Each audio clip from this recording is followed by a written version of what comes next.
in training room B. Great. So, hello, good afternoon, everyone. My name is Kevin Howells. I'm a unit wildlife biologist with Wildlife. I cover Los Angeles and Orange counties. Thanks to Pasadena Humane for inviting CDFW to speak today, and all of you for attending. So today we'll be discussing black bear biology, bear management, how to prevent conflicts with bears in our Southern California foothills communities. My goal today is to provide you with information that will empower you and your neighbors to succeed in preventing collision monitoring project, capturing and collaring bobcats. I was a human wildlife conflict specialist for 2+ years down here in SoCal in San Bernardino and Riverside counties, and I'm currently, as I said, the unit wildlife biologist for Los Angeles and Orange counties. So I'm responsible for big game species management and resource assessment here. So I work with some examples, mule deer, so capturing and GPS collaring mule deer in the Angeles National Forest. Bighorn sheep helicopter surveys, which we have a helicopter capture coming up next week. The first one in almost 20 years in the Angeles National Forest, so we're very excited about that. And then human wildlife conflict work. You may have read about this bear in Pasadena back in January, right after the Eagle fire. So that was me processing Yellow 2120. And then, some more bear work, which is, this one is research by the Fish and Game Commission. To protect and maintain healthy wildlife populations while overseeing their recreational, commercial, scientific, and educational use. And we are the lead agency charged with black bear population management and conservation here in California. So let's first discuss a bit about bear biology to better understand why bears are managed the way that they are here, and later how to prevent conflicts. So we've all grown up learning the phrase bear country, but the thing is, bears don't recognize bear country over human. Bears and other wildlife do not recognize property lines, fence lines, or any sort of physical boundaries. Core requirements for suitable bear habitat are food, water, shelter, and other bears. Human country and bear country can easily overlap if we don't address these attractants. And if these core requirements are present, so food, water, shelter, and other bears, in their mind, human country has the same potential to become bear country, which is what we now see in our foothill communities. So the American black bear is our only remaining bear species in California. The last credible sighting of the California grizzly bear came in 1924 outside of Sequoia National Park. So it's been over a century. Despite their name, not all black bears are actually black in color.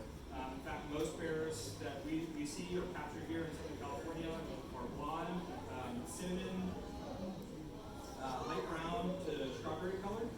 But we do see, black colored, black pelaged black bears from time to time, but definitely, lighter brown, and some of you may have seen that on your properties in the northern 210 here.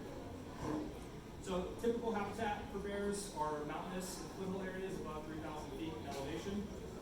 On average, adult males or boars weigh between 200 and 375 pounds, females between 100 and 200 pounds. The average home range size for wild bears is between 60 and 150 square miles. However, in the Angeles National Forest here, in south-facing slopes in our foothill communities, that average home range size is between 3 and 11 square miles. So you can see much smaller of a home range than a true wild bear. Bears are omnivorous, so they'll pretty much eat anything, fruits, nuts, roots, grasses, insects, acorns, animal protein. On average, bears hibernate between November and March. It's important to note that is not all bears. So in Southern California, the climate is very temperate. Bears can go to lower elevations and find resources in the winter, so they do not need to hibernate. Most bears in Southern California are not positioned to hibernate. However,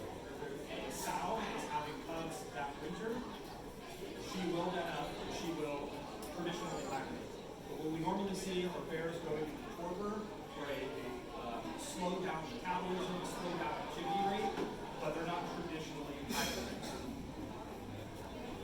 So in California, we estimate between around 65,000 bears statewide. Here in our area, in our bear conservation unit, which is the transverse ranges, that's between Los Padres National Forest, the Angeles National Forest, and the San Bernardino National Forest, we estimate between around 1,600 bears. And lastly, the average lifespan for a wild bear is around 15 to 25 years. Unfortunately, bears that occupy the urban, suburban area, foothills, that average lifespan is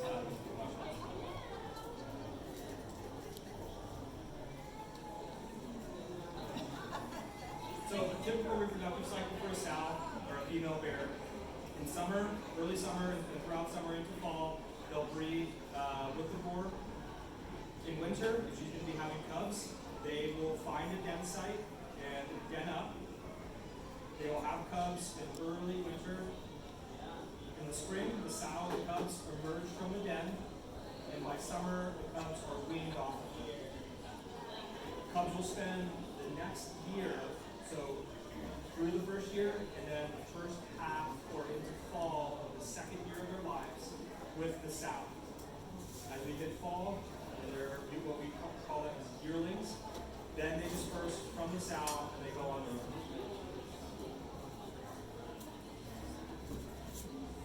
Bear senses. A bear's sight is about equal to that of a person's. Bears have excellent hearing, and most importantly here, their sense of smell. So bears have about 100 times that of a human being, and about 7 times that of a bloodhound. So this is crucial to remember when auditing your property for attractants or your vehicles, if you live in bear habitat, for potential attractants. If you think no one can smell a bag of chips in your car, I promise you, a bear can. That car is left unlocked. A bear could potentially opportunistically look in the vehicle, gain access to it, and sometimes that door closes behind them. I've documented that, and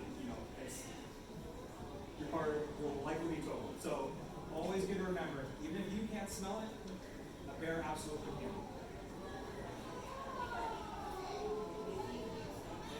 So bears are using this sense of smell to find food. That is the goal of every bear every day.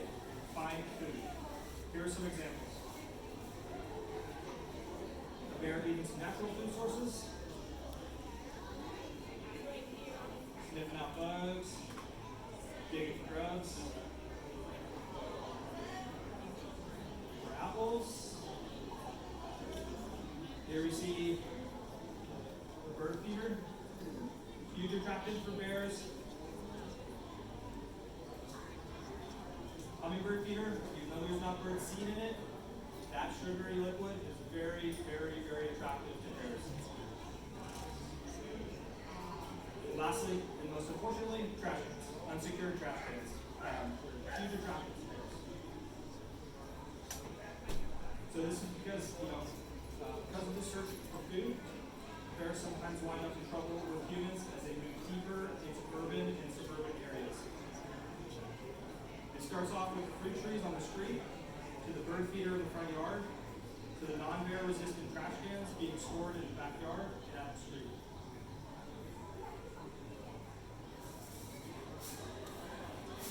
One of the ways we learn more about bear biology here in the state and bear behavior is through research. I wanted to highlight the statewide project that is currently underway, known as the Black Bear Monitoring Project.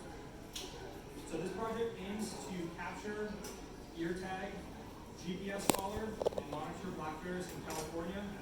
So we collect data and estimate statewide bear abundance and vital rates, examine habitat selection, spatial and temporal movement patterns, seasonal distribution, and home range use. We hope to better understand local black bear population dynamics, survival, cause-specific mortality. So when we have a bear that's GPS collar, when we receive a mortality signal on that collar, try and get after that bear as soon as we can to determine what caused its death. And lastly, we aim to learn how development, drought, hunting, wildfire, and human-wildlife conflict influence bear populations in California. When we capture bears, we do collect DNA, and all of that data is contributing to our statewide bear genetics database. I do want to note here that when you see a bear in your community or on your property that is ear tagged or is GPS collared, that does not always mean it's a conflict bear. We hear that quite often. One of the most common things we hear from folks is because a bear has that ear tag, it must have been involved in conflict in the past. That's usually not the case. That collar or ear tag could be for research, or at one point in time, we happen to have our hands on that bear. We're actually required to put ear tags or marks on a bear when we administer chemical mobilization drugs.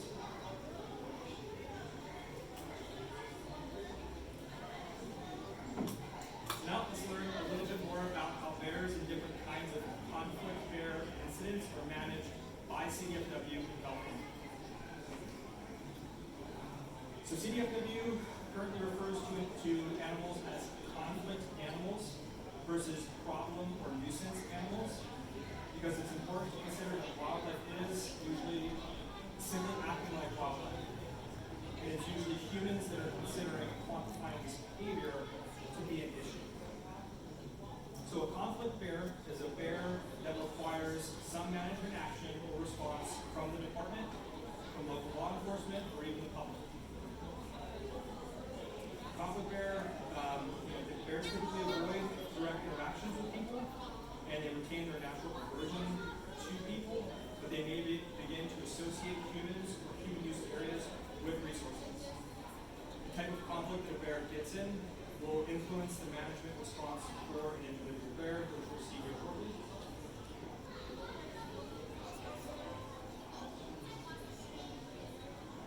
So every bear in every situation is going to be unique, but per our statewide bear policy, there are particular types of conflict bears that we designate. And CDFW response is dictated by what type of conflict we are seeing. This is a very quick and basic overview, simple for time's sake. So I would highly recommend visiting our state website. You can read our recently published Black Bear Conservation and Management Plan for California. Came out earlier this spring, I believe, as well as all of our policies related to black bear conflict and incident response. So a sighting or no harm, no foul.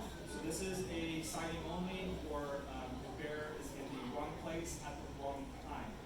So usually this means by a highway, no clear access route, fragmented landscape to get back to suitable habitat. So these bears,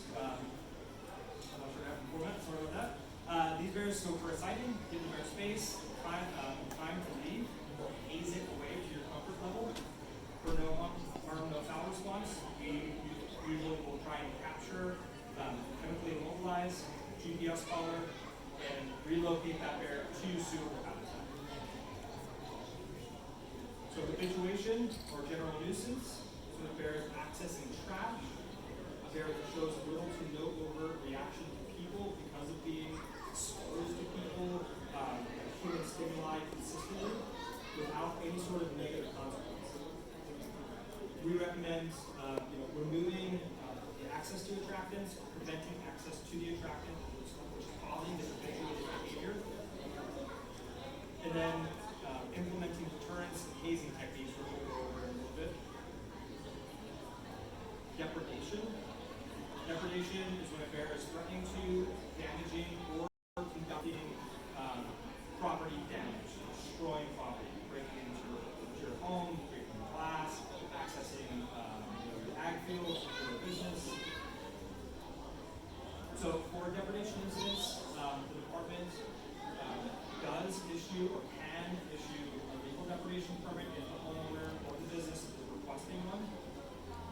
However, there are qualifiers for that. We have to verify that property damage has occurred, so document it, including the site visit in person. And then we make sure that all non-legal actions by the business or by the homeowner, and then legal discussion is really the only route after that. And lastly, public safety. So public safety incident includes situations where a bear remains a threat despite efforts to encourage it to leave through active hazing. So this is for us is when a bear makes contact with a person. Usually that means there's attractants on the property that the bear will be drawn into that property, and up close to a person and contact is made. When that situation occurs, it is up to CDFW law enforcement, not the biologist, not the wildlife biologist, to designate it a public safety incident.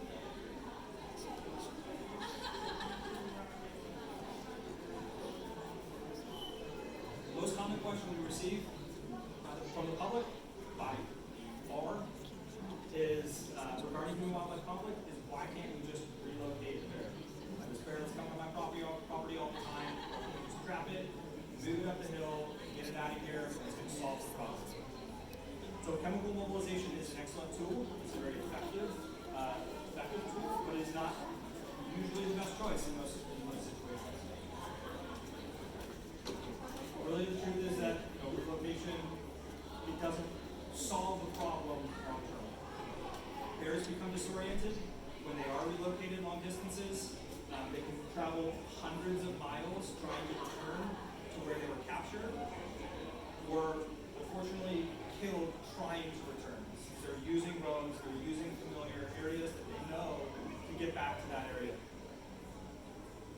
I think on the next slide I'll demonstrate this with some GPS collar data where I captured and relocated. But they move. They usually do not prescribe to these locations. It has a chance to move the conflict bear to another area. It opens up space for another bear to occupy that void with that bear, the previous bear removed. Especially if the attractants remain, you're just opening up a vacuum for another bear to come in and exploit the same resources that were unsecured that the previous bear was. It has a potential to spread disease. And once again, it does not fix the root of the problem. If food, water, shelter are there, it will continue to attract bears. We often hear that we should move the bear back into the wild, but really, what is the wild in California? Almost 40 million people live in the state. Large areas of open space can be hard to come by, and even places we might consider to be wild are still impacted by roads, recreation, pollution, wildfires, drought, and development.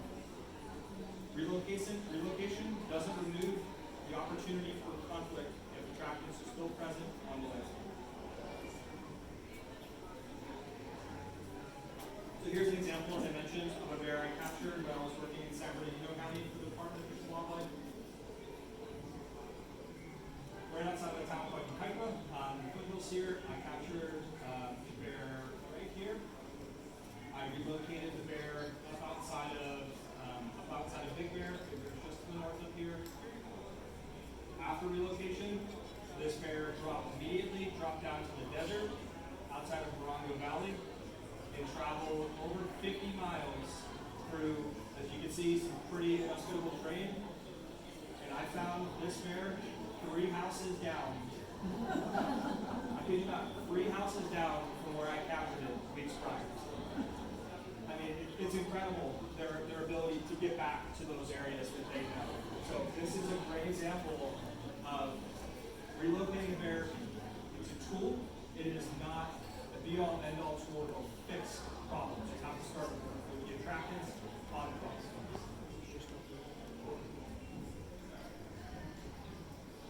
So now that we know a little bit more about bear biology, how different types of conflict receive different management responses, let's learn about how to prevent conflicts in the first place. So first and foremost, never feed wildlife intentionally or unintentionally, leaving trash cans outside, unsecured, and giving free rein to bears. Feeding is against the law in the state of California. Per California Code of Regulations, Title 14, Section 251.3, no person shall knowingly feed big game animals, which includes Some counties have county ordinances as well, like San Bernardino County does. So if you leave trash cans outside of the curb, that is considered feeding wildlife within the county ordinance and code enforcement and site enforcement.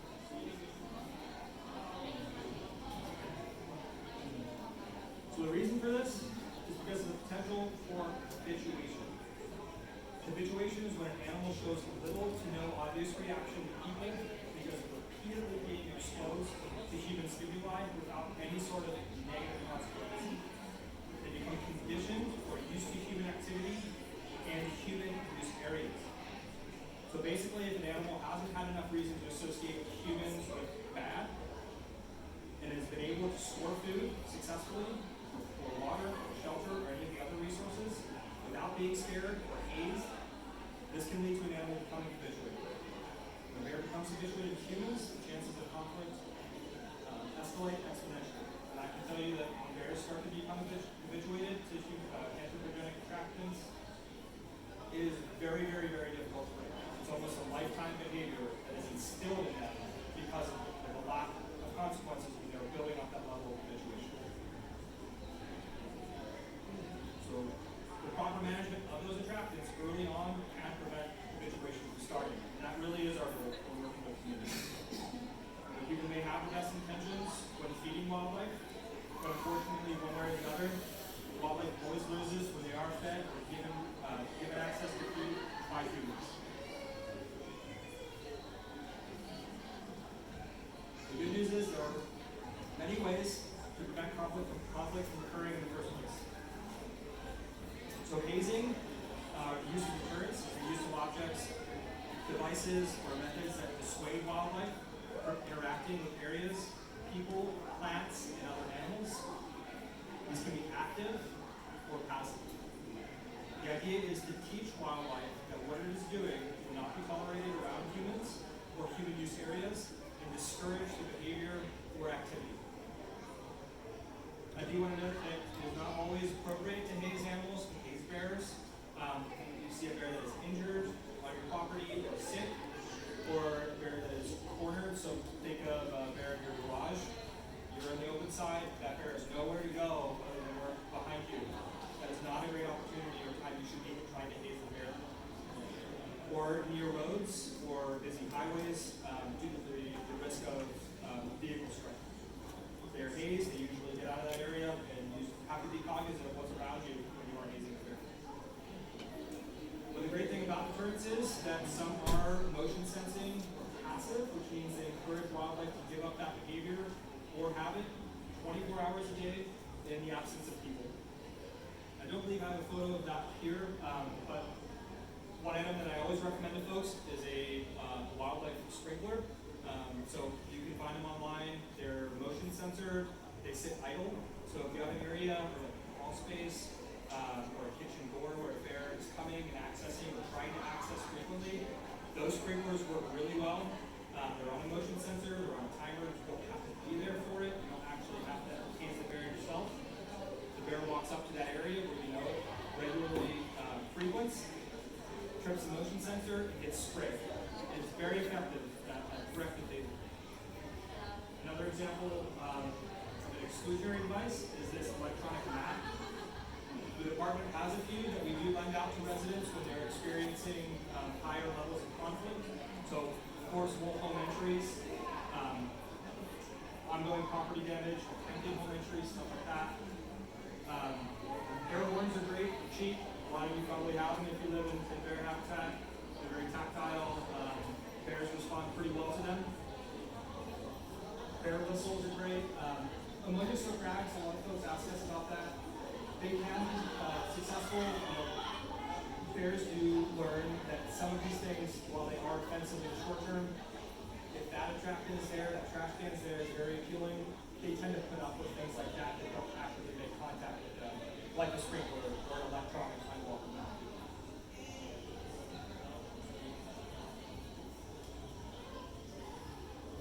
Quick note about deterrents. No deterrent is 100% effective 100% of the time. I absolutely recommend using several methods together and consistently over time. Every animal is individualistic I'll show varying levels of comfort to birds, I was mentioning. It takes time to teach bears. They've developed these habituated behaviors, and it is what they focus on. They wake up and look for food all day, every day. So it takes time to haze, it takes time to try and teach them these areas, the student-use areas. There will be a consequence or a response, because like I mentioned, when they're on your property or in human-use areas, it just escalates the chance for conflict.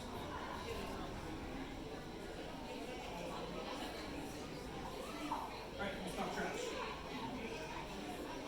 The department recommends storing trash bins inside the garage or fully enclosed structures, whether that's a metal structure or one you go like 2x4s and 4x4s, but a locking mechanism, making sure bears cannot access it. If you have a garage, I always recommend using your garage.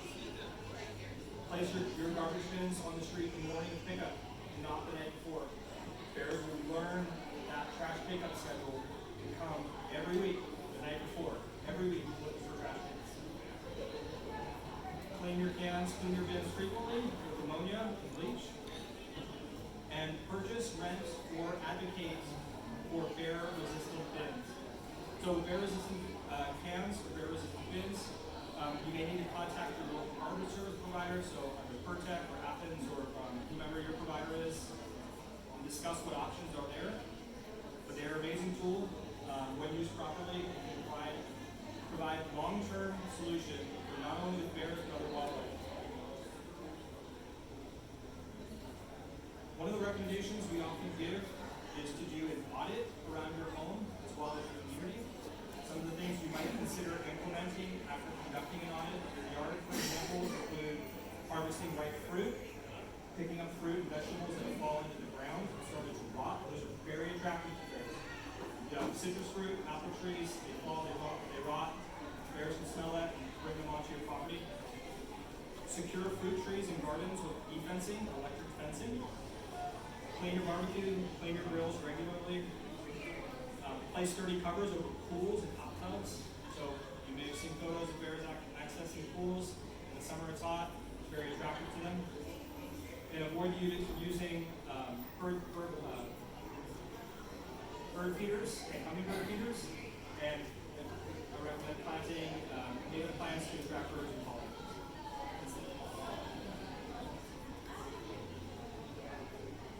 For barnyard animals, night pen, completely enclosed structures. Structures should have a roof with walls, buried wire, or concrete floors. Use e-fencing or electric fencing for chicken coops, beehives, store feed in fully enclosed and secure structures. And if you have a koi pond, those are very attractive to bears as well. Create deep ponds with hiding structures in the front. So around the home, the big one right here, secure and close off your crawl spaces. Secure and close off all crawl spaces that you have around your home. Install motion detecting strobe lights or alarms or physical deterrent systems. Keep dogs on leashes and indoors, supervise them when they are outside. And carry a whistle, a walking stick, or a crowbar. I'll show the first part of this video here. You have crawl spaces, which most folks do. Bears enter them all the time. We receive those reports multiple week, every single week for months throughout the summer, spring, summer, and fall.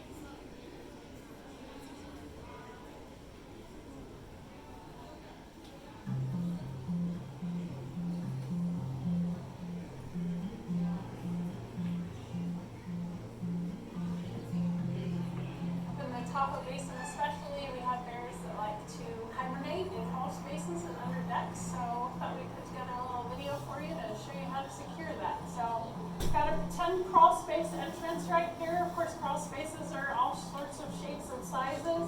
Don't be fooled by the size of your crawl space door. Bears can get in very small places. So as part of your winterization of your home, secure your crawl space. It's very simple. All you need